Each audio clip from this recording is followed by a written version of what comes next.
Ahora existe otro tipo de instrumento que es muy interesante. Los instrumentos de aire. Arriba tienen a Louis Armstrong. Era un trompetista muy famoso de Estados Unidos, de Luisiana, que ponía esas caras así, tocaba muy bien el hombre.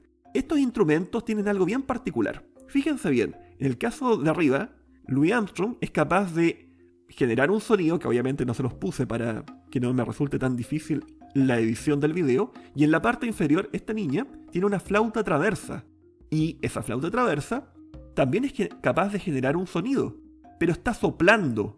¿Por qué entonces soplar es capaz de generar un ruido? A ver, vamos a ver, ¿cómo podríamos estudiar esto? ¿Existe otra cosa en la cual se haga pasar viento a través de algo y se genere un ruido? ¿Se les ocurre o no?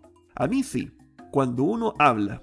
Acá les puse en la parte superior un segmento de un réclame de Coca-Cola que era de la ópera El Payaso. Es una ópera bien triste en que era un payaso que lloraba porque su esposa lo engañaba con otro actor del circo ambulante. Todo un drama, para que vean, yo les estoy enseñando cultura aquí. Y en la parte inferior estamos viendo estos shows de talentos y estamos viendo a un rapero. Bueno, ustedes saben más que yo de esto, estos sonidos con los labios que son como de rap. Bueno, en ambos casos es la voz humana. De hecho, la voz humana, una vez escuché algo bien bonito, es el instrumento musical más antiguo de todos. ¿Qué tienen en común estos dos casos con los anteriores? En ambos es el aire el que está pasando y el que está provocando un movimiento que al final es el que produce un sonido. Pero ¿cómo podemos estudiar esto? ¿Se les ocurre o no? ¿Cómo podríamos ver de que el aire en una nota musical tiene un movimiento ondulatorio? Estamos hablando de que pasa algo y tiene que provocarme estos cerros, estos valles. ¿Cómo diablos podemos hacer eso? ¿Se les ocurre, no? ¿A alguien se le ocurre? Bueno, obviamente no me van a decir, pero acá, por ejemplo, les puse una imagen de lo que quiero decir. Instrumentos de viento y la voz. En ambos casos tenemos esta característica que es el aire. Y acá hay un experimento muy bonito que es algo peligroso de hacer, así que este sí que no me atrevo a pedírselo a hacer a la directora porque puedo hacer explotar el colegio. Consiste en lo siguiente. Este es un tubo en el cual se está haciendo pasar gas. Y además tiene unas perforaciones a las cuales se les puso una pequeña llamita. Entonces comenzó a combustionar. Todo esto lo vamos a ver en química, lo que es la combustión, pero sale una llama. Ustedes están viendo eso. Y en el extremo derecho se puso un parlante. Y comenzó a ponerse una sonata para Elisa de Beethoven. Y miren lo que pasa. Oh, a medida que está pasando la onda, comienza a moverse de tal forma que podemos percibir que existe ese perfil de onda que hemos visto anteriormente. Pero ¿cómo es posible? Fíjense bien, es igual a lo que hemos visto anteriormente. Están los cerros, los valles, está la zona que es la línea de equilibrio. Entonces, ¿cómo podríamos entender esto? Veámoslo de nuevo porque está bien bonito, dejémoslo andando un rato. Miren cómo salen ahí las distintas perfiles de onda. Bonita la cuestión. Por si acaso, aquí les pongo otro. He estado aprendiendo a editar videos por si no se dan cuenta. Eso sí, ninguno es mío, así que espero que no me los bajen por derechos de autor de YouTube, o si no nos quedamos sin clase. Miren qué interesante.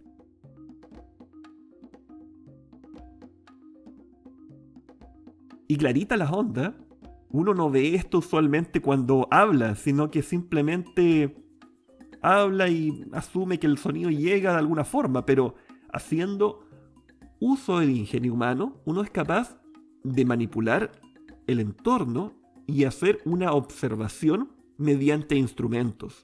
Eso es una cosa muy importante, jóvenes. ¿Por qué? Cuando uno caracteriza algo, lo caracteriza mediante ¿qué? Sensaciones como tacto, vista, gusto, olfato.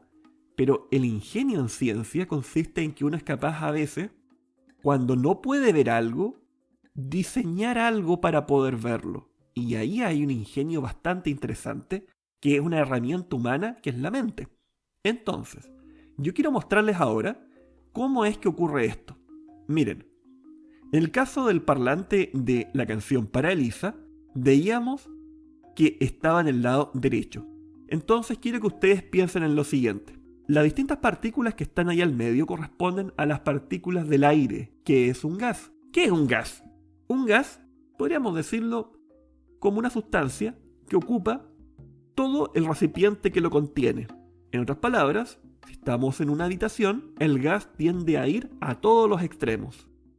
No así un sólido que está delimitado a un espacio pequeñito. O un líquido puede deformarse, pero no puede llegar a tanto como el gas. En este caso, el gas ocupa todo el espacio. Supongamos que esto es la parte de uno de los tubos de una trompeta o de la flauta traversa que estaba tocando la niña. En este caso, cuando la niña soplaba, lo que hacía era hacer pasar de tal manera el aire que iba golpeando siguiendo este patrón. Gracias a lo que nosotros vimos, podemos decir que existen zonas en las cuales hay mayor cantidad de partículas y menor cantidad de partículas. ¿Ustedes han visto qué ocurre cuando ponen un fósforo y le ponen algo que lo tape? Por ejemplo, un vaso. No hay aire. Y si no hay aire, la llama va disminuyendo. Entonces, eventualmente el fósforo se apaga. Nosotros podíamos ver que hay zonas en las cuales había mayor cantidad de partículas de aire. Dentro de esas partículas de aire están aquellas que van a provocar que pueda haber una llama. Y, por lo tanto, nosotros podíamos encontrar que aumentaba la cantidad de gas. En cambio, en otras disminuía. Por lo tanto, en unas aumentaba la llama y en otras disminuía. Y si se fijan bien, esto explica por qué cuando estaba la llama éramos capaces de ver ese perfil que era tan similar a lo que anteriormente habíamos visto. De esta manera, ustedes son capaces de poder entender cómo es que se comporta de forma ondulatoria una onda sonora a través del gas, mediante estas distintas compresiones y rarefacciones. Entonces, nos faltaría un tipo de onda más. Y este tipo de onda se las voy a mostrar con esta imagen. Esta imagen la encontré muy interesante porque corresponde a una imagen que fue tomada recientemente este año de la superficie solar. Es la imagen más detallada que se ha logrado hasta ahora. Y si ustedes pueden ver, logran encontrar una cosa que yo no sabría qué es, si esto es con palomitas de maíz o grasa.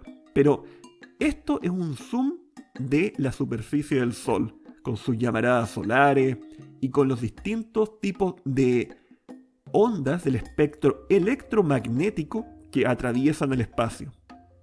Nuevamente, todavía no les voy a responder lo que es el vacío del espacio. Quiero que eso eventualmente ustedes puedan cuestionárselo, porque la idea es que a ustedes les quede el gustito, el interés de poder saber qué exactamente esas cosas. Entonces, acá nosotros estamos viendo de que hay una llamarada solar, y de esa llamarada solar, quiero que recuerden que de aquí salían rayos cósmicos, rayos gamma, rayos ultravioleta, la luz visible, el microondas, radio y un montón de cosas que nos vienen, que la verdad es que estamos vivos gracias al campo electromagnético de la Tierra que nos protege. ¿Se acuerdan de la última clase en que les mostré las distintas auroras boreales? ¿Se acuerdan o no? Bueno, espero que se acuerden.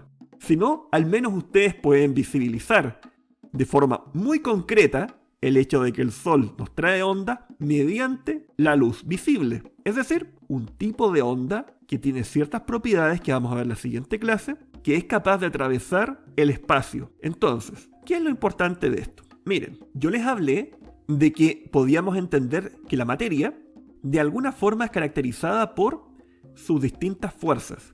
Hay un tipo de fuerza muy interesante que se llama la fuerza electromagnética.